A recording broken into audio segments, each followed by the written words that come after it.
Salut, toi, les jeunes. Cette année, pour JC, notre thématique est...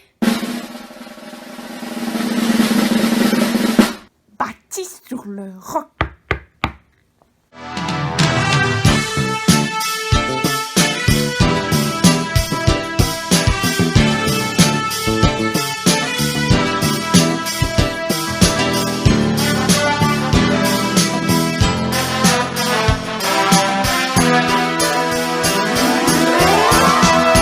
Bonjour à toi qui regarde cette émission et bienvenue dans un nouvel épisode de Bâtir sur le roc.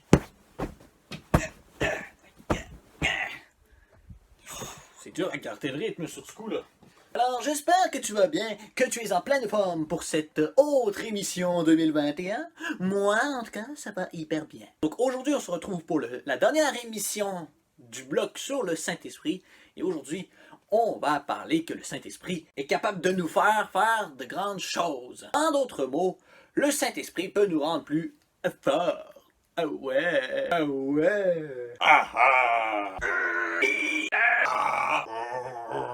Pour ce sujet-là, je vous emmène tout de suite avec Bertha et je dis pas un mot de plus. Effectivement, c'était très court comme transition. Allez, je vous laisse avec elle.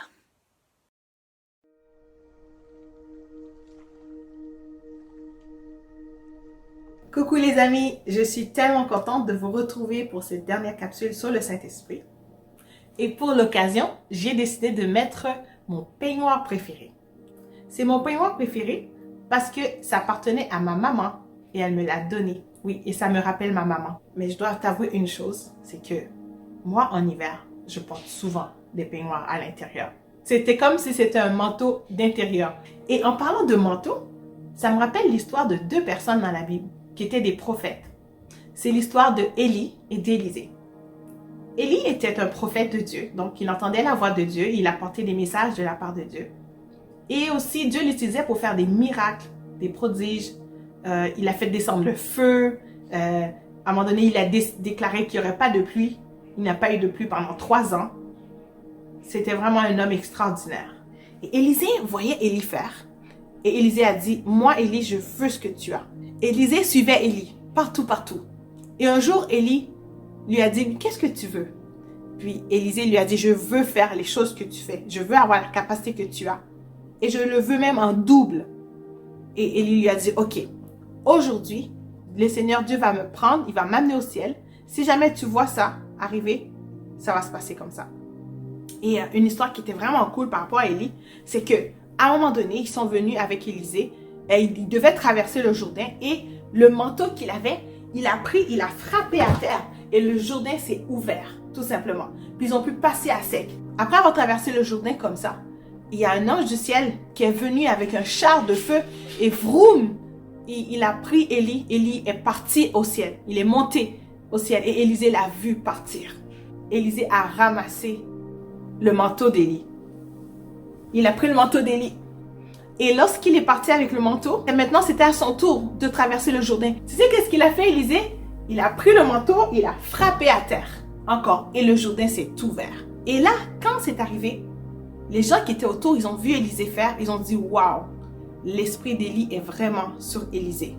L'histoire que je te raconte se trouve dans 2 Rois, chapitre 6. Un jour, Élisée était avec d'autres prophètes, ils étaient en train de travailler, ils voulaient se construire une nouvelle cabane, ok? Ils voulaient se construire une nouvelle cabane. Donc, ils sont allés proche de la rivière avec des haches et des scies. Et puis, ils étaient en train de tailler du bois. Ok? Pendant qu'ils taillaient du bois comme ça, il y a une personne qui avait une hache et le morceau de fer de la hache est tombé dans l'eau. Et il était comme, wow, qu'est-ce que je vais faire? Ça m'appartient même pas, je l'avais emprunté. Et donc, ils ont demandé à Élisée de venir les aider. Puis, Élisée est venu, il a dit, montre-moi où est tombée la hache. Et la personne lui a montré où. Il a pris un morceau de bois, il a déposé à la place où la hache était tombée. Tu sais qu'est-ce qui s'est passé? La hache a remonté à la surface. Je sais que tu vas me dire, mais Bertha, ça se peut pas. Ce sont des histoires racontées. Je sais que ça ressemble à des histoires inventées. Mais tu sais, c'est la vérité. Parce que c'est la Bible. C'est écrit dans la Bible. Tu pourras le lire dans ta Bible. Sais-tu comment Élie et Élisée ont pu faire tous ces miracles? C'est le Saint-Esprit. En fait, dans le temps d'Élie et d'Élisée, le Saint-Esprit descendait sur quelques personnes que Dieu avait choisies pour envoyer des messages ou pour faire des miracles, comme Élisée par exemple. Mais ce n'était pas quelque chose de super commun. Mais tu te souviens que Jésus avait dit qu'il allait envoyer le Saint-Esprit pour nous aider. Et c'est arrivé. Le Saint-Esprit est venu sur les disciples. Les disciples ont reçu le Saint-Esprit et à cause du Saint-Esprit, ils ont pu faire des choses extraordinaires. Ils ont pu guérir des malades, ils ont pu se tenir devant une foule entière pour parler de Jésus. Ils ont pu délivrer des gens qui étaient sous l'oppression de l'ennemi. Ils ont pu faire des choses extraordinaires à cause du Saint-Esprit qui était sur eux. Et la bonne nouvelle, pour toi et moi, c'est que le Saint-Esprit, il vit en nous, mais il est aussi sur nous. Dieu est tout puissant. Et tu sais quoi? La puissance que Dieu a, il le rend accessible à toi et à moi, afin qu'on puisse bien le représenter. Il vit en toi lorsque tu acceptes de mettre ta confiance en Jésus, et aussi t'aide à ressembler à Jésus dans ton comportement. Mais le Saint-Esprit, il vient aussi sur toi pour t'aider à démontrer qui est Jésus, à faire les mêmes choses que Jésus a fait. Le Saint-Esprit, les amis, est super, super, super important. On ne peut pas s'en sortir sans lui. On a besoin de lui. Et le Saint-Esprit, il nous rend capables de faire des choses extraordinaires. Il nous rend capables de faire des choses qui n'auraient pas été possibles de faire. Et aujourd'hui, je t'invite à trouver une situation autour de toi où ça prend un miracle. Soit tu connais quelqu'un qui est malade, soit tu connais quelqu'un qui a des difficultés graves, ou peut-être c'est toi-même qui a une maladie, n'importe quoi.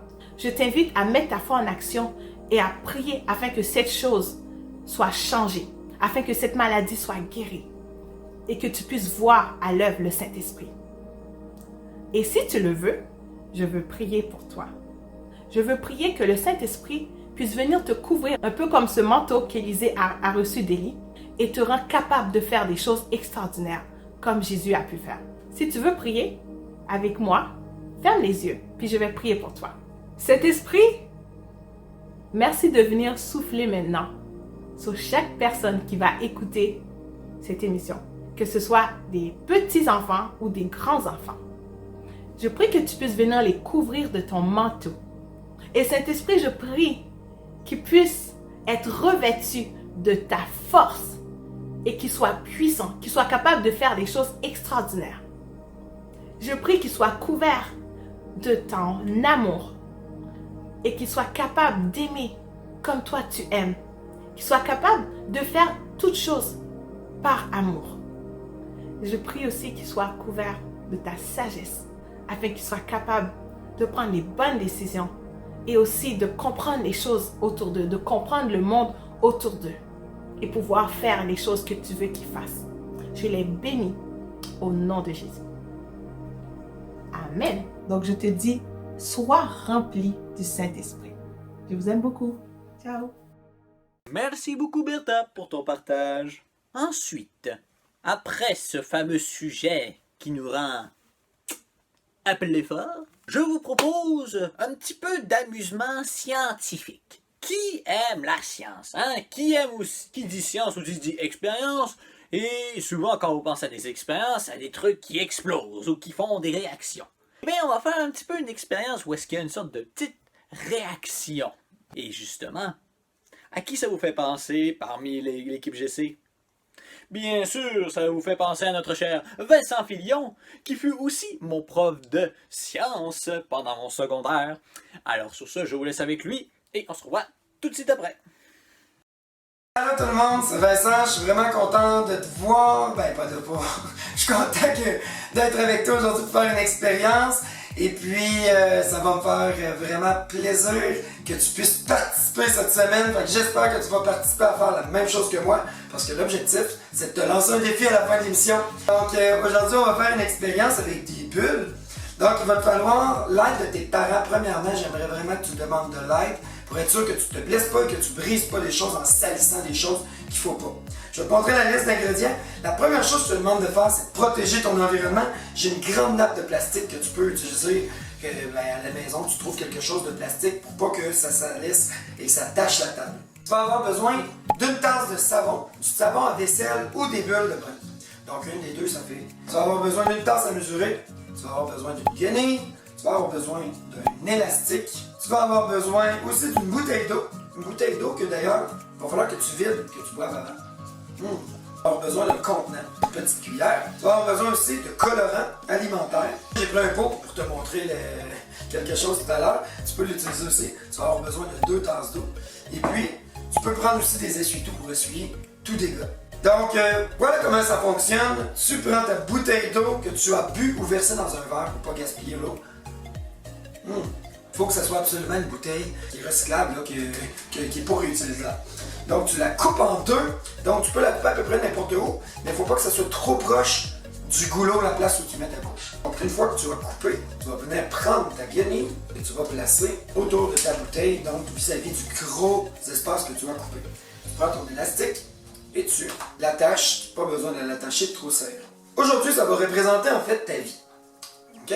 Donc, on va y revenir dans quelques instants. On va préparer maintenant la parole de Dieu. La parole de Dieu, c'est une tasse de savon, hein, parce que ça nettoie, et 2 tasses d'eau froide de préférence. Et puis, tu vas venir prendre ta cuillère pour mélanger le tout doucement, juste assurer que ce soit uniforme. Il ne faut pas que ça fasse de dégâts partout. Donc, une fois que tu as préparé ta parole de Dieu, maintenant passons à ta vie. Donc, ta vie, c'est un contenant qui peut être rempli, bien sûr. Et je vais représenter la fois où tu as accepté Jésus dans ton cœur. Quand tu vas accepter Jésus dans ton cœur, tu vas prendre le sang de Jésus et tu vas t'en imprégner tout, partout.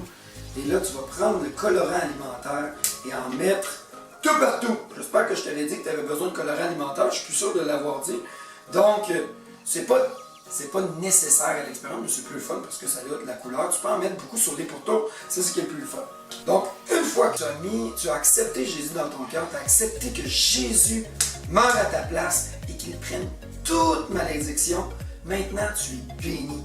Tu vas mettre tes yeux sur Jésus puis tu vas suivre sa parole. La parole de Dieu, ce qui est très intéressant, c'est qu'elle parle de son esprit. L'esprit qui peut te rendre plus grand, qui peut te rendre plus fort, qui peut te faire faire des prodiges, des miracles et des grandes choses.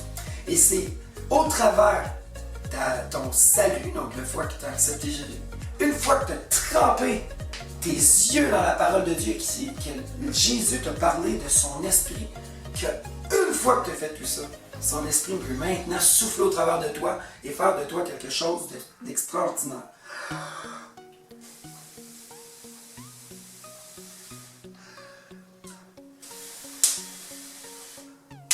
Donc, tu vois comment l'esprit, une fois que tu as accepté Jésus, une fois que tu as trempé tes yeux et tes pieds dans la parole et que tu as appris à faire confiance en Jésus et que tu as appris à avoir une relation avec l'esprit, à un moment donné, l'esprit vient en toi et te rend beaucoup plus grand. Tu peux avoir un impact sur tellement de gens autour de toi.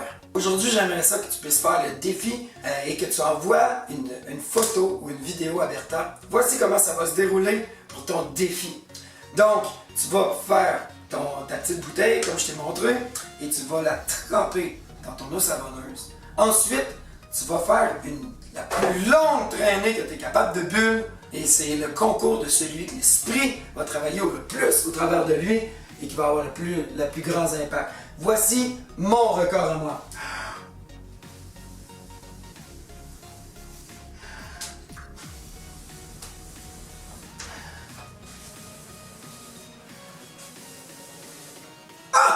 Ma bulle a coupé ici, donc ça doit être une traînée, seulement une traînée. Et moi, elle a fait environ 45 cm. Je n'ai pas apporté ma règle ou mon galon à mesurer, mais toi, tu vas devoir le faire et avoir une photo qui prouve la longueur de tes bulles. Et puis tu enverras ça à Bertha. J'ai juste oublié de te dire quelque chose. La surface sur laquelle tu mets tes bulles doit être mouillée, ce que je n'avais pas fait. Donc, lorsque la surface est mouillée, les bulles restent longtemps. Regarde, tu le vois déjà d'ailleurs, il reste tantôt, il ne restait pas. Donc, voilà ce que ça fait.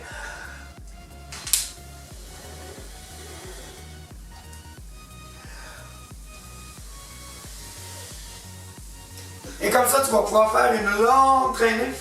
Bien important de ne pas aspirer, ce que ma fille a fait tantôt. Donc, sincèrement, je veux que tu comprennes non seulement d'avoir du plaisir à apprendre sur Jésus, sur son papa, puis sur son esprit, mais que tu puisses mettre tes yeux dans sa parole et que son esprit puisse avoir un grand impact dans ta vie et qu'il puisse toucher toutes les autres autour de toi.